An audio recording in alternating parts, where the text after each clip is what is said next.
Steelers Commanders on Sunday. The game's on CBS, 1 o'clock kickoff. Our guys, Ian Eagle and Charles Davis, our A-team for this show, will be on the call. Charles Davis joins us now on the guest hotline. Charles, how are you, buddy? I'm doing great. Thanks for having me. It's always great to talk with you guys. And as a bonus, you get the DMV's own Evan Washburn from Annapolis come rolling in to do the sidelines for us in the game. So we're all thrilled to be able to do it. It's fun to be able to watch this Washington team blossom. You know, I mean, obviously from the moment they drafted Jayden Daniels, there's a different spotlight because we're all eager to see how does a rookie quarterback do, especially when you know he's going to be the starter right from the beginning. Brand new head coach, brand new GM, a fresh feeling around the franchise because of the new ownership. But let's be honest about it. Everything was all speculation, right? We were all like, well, let's see, can we? And, you know, you guys have been covering it forever. And each time hope has been sold, hope has not lasted very long. But this one feels real, and this one feels like it's going to be on the tracks for a while. So, Charles, you mentioned blossoming. I think that's a great word. How have they grown over the course of even just this season, right? I mean, this is, you know, we're used to like multi-year things, but it's all happening right before our eyes where it seems like a different guy on offense, non-Daniels division, is making the play that week. How have they grown to you, especially on that side of the football? You know, for me, it's watching an offensive line that had so many different question marks about it going into the season come together. It's watching an offensive line that was splitting time at left tackle. And then in the last 2 weeks, the starter, Brandon Coleman, can't play against Chicago. So Lucas carries the load as a veteran. Then Lucas hurts his ankle. He can't go in New York. So Coleman comes back, plays, dislocates his fingers, keeps playing. You see where I'm going with this? Yep. Now this team is, you know, figuring out a way to, and you've got a team coming in Pittsburgh that embodies next man up because that's all the head coach ever talks about. And I've never been around him in all my years covering it. Okay, now I haven't been covering it 50 years. I've covered it a decent amount of time. I've never had a coach spend less time with us on injuries than Mike Tomlin. Okay, he's not playing. And he's not dismissive of it, but that's an opportunity for somebody else. Oh, it's his shot. And they just keep moving, right? That's what it feels like here. DQ is very similar that way. Kind of funny because one of DQ's first coaching jobs, I think, was at William & Mary when Mike Tomlin was a senior. So they crossed paths there. But anyway, all that being said, you see the offensive line come together. Zach Ertz at tight end brings not just leadership, and everybody's looking, I got a veteran guy, he's going to lead us. No, he can still play. Okay, let's not dismiss that part of it. Brian Robinson can't play in 2 ball games. So they figure out the run game with Eckler. And here comes Chris Rodriguez, who is, to me, Brian Robinson light. Similar type of a running style. Not going to break the bigger ones as B-Rob does more often. But he's going to be tough, hard-nosed, get you that yardage you need. And he was ready to go when his number was called. So all of it is just watching it continue to progress. And, you know, look, you get out wide to the wide receivers. McLaurin finally has a quarterback that every week he knows, okay, I'm in good shape on this one, right? But you're just watching these guys all come together, getting opportunities, and getting better. And the message that Dan Quinn brought with him from day one, you can see it solidified. Guys, I'm reading articles, okay, prepping for this game. If Jayden Daniels doesn't say brotherhood every third sentence, and that's not a criticism coming from me, that just told me, okay, DQ's got them, meaning they have bought in, they're locked in, the brotherhood for them is real, and I think that it's going to continue to grow. So to me, that's the blossoming we're seeing, because you watch that team on day one, they got beat by Tampa. Then they started to get it together, you know, winning ball games. They lose a tough one against Baltimore. But I feel like they came out of the Baltimore game like, we shouldn't back down with anyone. We really shouldn't. And I'm not saying they did with Baltimore. But Baltimore was the game that the general public was giving you a mulligan on. You know what I'm saying? Like, oh, I don't know they can beat Baltimore, right? And if they just have a good showing, that'd be great. They came out of that one, in my mind, and what I feel from this team, that they never want to have another moral discussion, moral victory again. I think they kind of got mad at themselves a little bit, because I feel like that maybe they kind of bought into it a little. Like, okay, we just played pretty well. then they realize we don't have to settle for that. We can be better than that. That's just a feeling. I don't know if I'm right. Charles Davis on Grant and Danny. In addition to calling games on CBS, he is a draft analyst throughout the pre-draft process over at NFL Network.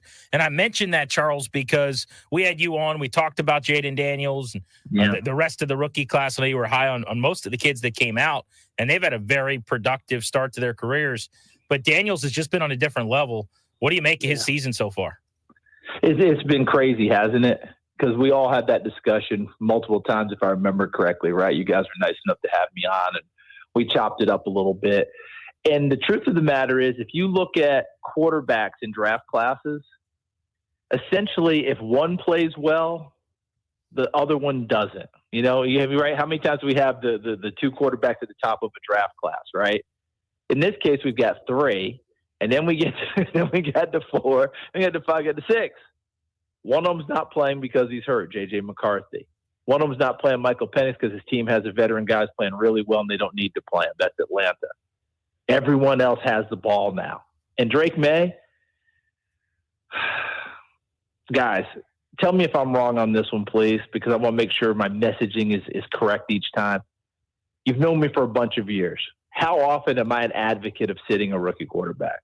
Almost never, right? Like, I'm like, I said, most of the time, if you're going to sit him, if you don't sit him for like the entire season, I feel like you've wasted time, you know? And I said, you're all going to go to the podium and say, well, we got a guy here, we're going to redshirt him, we're going to do this. And then after game 2, he's in lineup, or game 3. Like, okay, you should have just started him from day 1. You could almost say that about Drake May, almost.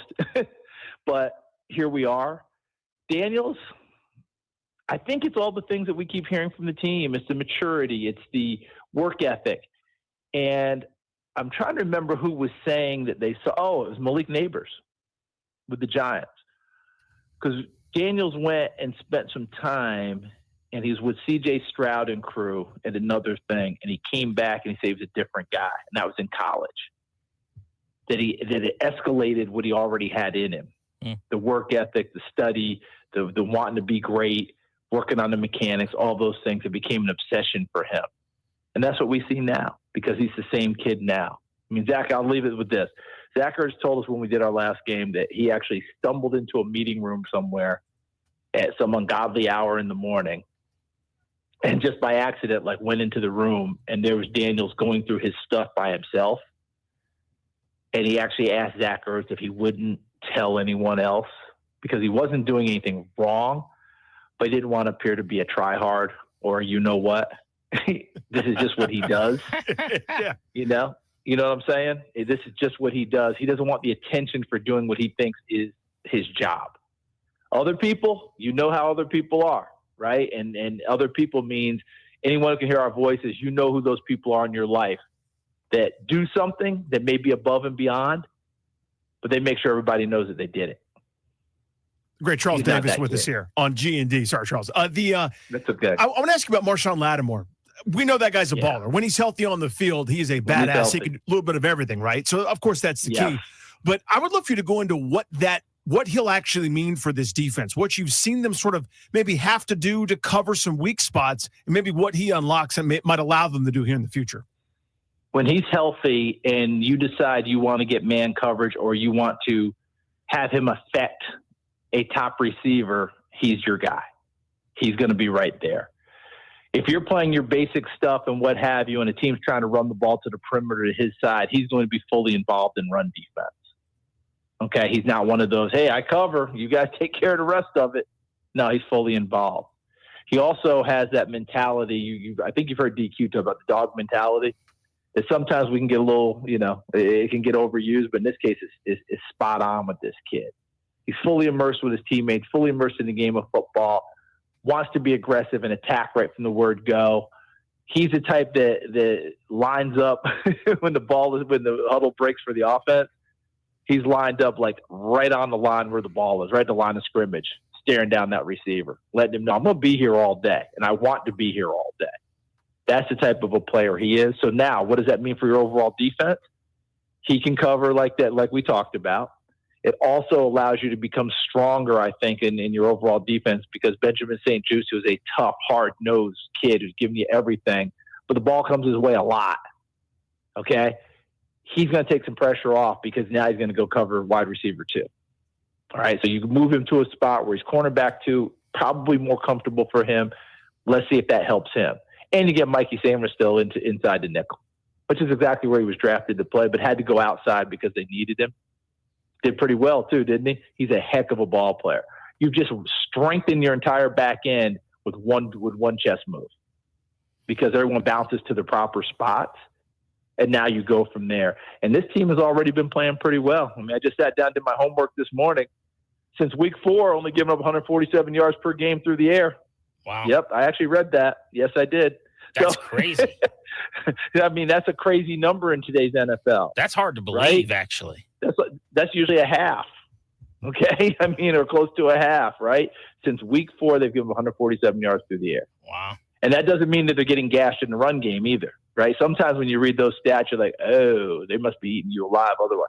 No, that's not what's happening. They've gotten better overall. This team is playing cohesively, collectively, tough in what they're doing. But a Lattimore, yeah, it never hurts to add talent, especially talent that was used to winning. Think about his 8 years in the league, guys. New Orleans was a perennial team that we talked about. Hey, they could be one of those teams, right? They were in the playoffs. I think he was on the team when they got the horrible call against them with the Rams. You see where I'm going with this? And the last couple of years hasn't been that standard in New Orleans. How happy do you think he is to be coming to a 7-2 team in first place in their division, number 2 overall seed as we sit here right now, with a chance for bigger and better things, not just this year, but down the road because he sees who's playing quarterback. What version of Marshon Lattimore you think you're going to get when he's healthy? Feels like they're getting a player that's going to immediately make the impact that you're talking about, Charles.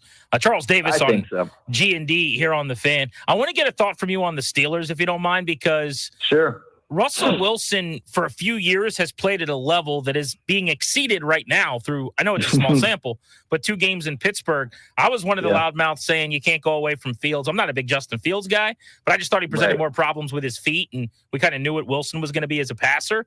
But he's looked very, very good, and a bad offense suddenly has gotten kind of middle of the pack. What do you make of what's happening there on offense?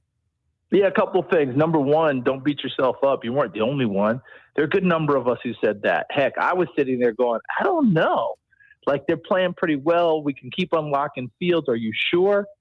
But the one thing I did know was that if Mike Tomlin was making that move, he was making it because he's seen his team plateau. Would that be a safe word to use about the Steelers over the last 4 or 5 years? Mm-hmm. They're going to make the playoffs, but they're no threat to beat anyone, right? That's kind of where we've been for the last 4 or 5 years. They haven't won a playoff game since 2016 or something like that. So when you put that all together, I think Mike Tomlin said, you know something? We might have to take a little bit of a gamble for great and see if great is there. And you've got Russell Wilson back playing with the style that made him so terrific in Seattle because Najee Harris has come along, right? Offensive line's come along, even though they've had injuries. They've been a lot like Washington where there are a lot of question marks, but it seems to have come together better for them than what people have thought. Harris has gone 3 straight games with over 100 yards. So now you're throwing off a play action if you're Russell Wilson. Now you're throwing to different windows. George Pickens was thought to be the only dependable wide receiver. He's thrown to other people, including, not enough to the tight end. I think they're going to try and keep opening that up for Fireman because he's a really good player. But he's thrown to other people now, and know what it's done? It's actually unlocked Pickens because now everyone has to go, oh, shoot, we can't just throw 3 people to Pickens. We got to go cover some other guys. So he spread the ball around, and the deep ball is back in play, which he throws, and we all know it's a specialty, the moon ball that they call it. But here's the thing. He throws with better anticipation than what you're getting out of Justin Fields at this stage of his career, which means the bigger plays happen. It's no accident that the yards after catch for the Steelers receivers have gone up since Russell Wilson's gone in the lineup. Under Justin Fields, Pickens was averaging about 14 yards a catch. Russell Wilson, it's over 20. Yeah, small sample, but that's what Mike Tomlin was saying. I can still be that same team I've been for 5 years if I just stay with Justin Fields. But let me take a shot on a guy that's been great before. And if he gives us that great again with a lot to prove, then maybe my team elevates where we're more than what we were before. And last thing I'm going to say, guys, Go back and look at Denver last year. He wasn't bad. Okay? He wasn't bad. He's 26 touchdowns, 8 interceptions. He played pretty well for most of the year. They had like a 5-game winning streak in there. They got into playoff contention. I'll just say it. This was a case where the head coach did not want him to be his quarterback. Yep. Yeah, it's certainly proven that way. Charles, put you on the spot here for a couple teams. One, who's the best team you've seen? Maybe not talking about Super Bowl winner this year, but like to this point, who's the best team you've seen? And two, who's a team where you go, look out for these guys in a month or two? On their game, Baltimore's the best I've seen. On their game. Problem is, they haven't been on their game every time. Right.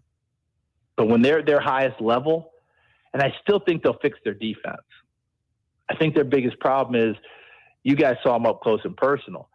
Their pass rushers aren't getting home enough, and the secondary is taking the brunt of it, if that makes any sense to people out there. Normally, those pass rushers get home more often and affect the quarterback. Not the way they have in the past, but I don't think that it's over yet. It's Baltimore. They figure it out. That's the best I've seen. I really think that them matching with Kansas City would be a heck of a matchup if they managed to get there again. And then I don't know that Baltimore wouldn't pull it out this time. The team that in a month or so, I think they've already kind of started it, although they had a hiccup along the way, and it's Atlanta. You know, the hiccup being Seattle whacked them a couple weeks ago. Okay, and they're going to look back on that one and go, what just happened here? That's a better football team. Cousins is playing really well for them. They have the receivers that they can run around with. Raheem Morris is the right coach for that team, and they're playing much better on the defensive side of the ball. I just think they're that type of a team. Plus, they're in the division that right now they hold a 2-game, might even be more, advantage. But the only team that can really press them is Tampa, right? In the NFC South, they've beaten Tampa twice already. They're in good shape. Charles, speaking of good shape, you and Ian Eagle will be in good shape at Northwest Stadium to see a really quality football game. I will be the portly fella not in good shape coming into the booth to say hello before the game. I look forward to seeing you on Sunday. Please come by and say hello. It's always a pleasure to talk with you guys. And thank you always for having me on. And let me tell you something. This is no hyperbole. We're fired up to get there for this game. I mean, we were fired up last time because we were excited to see Jayden. And then he lasted one series.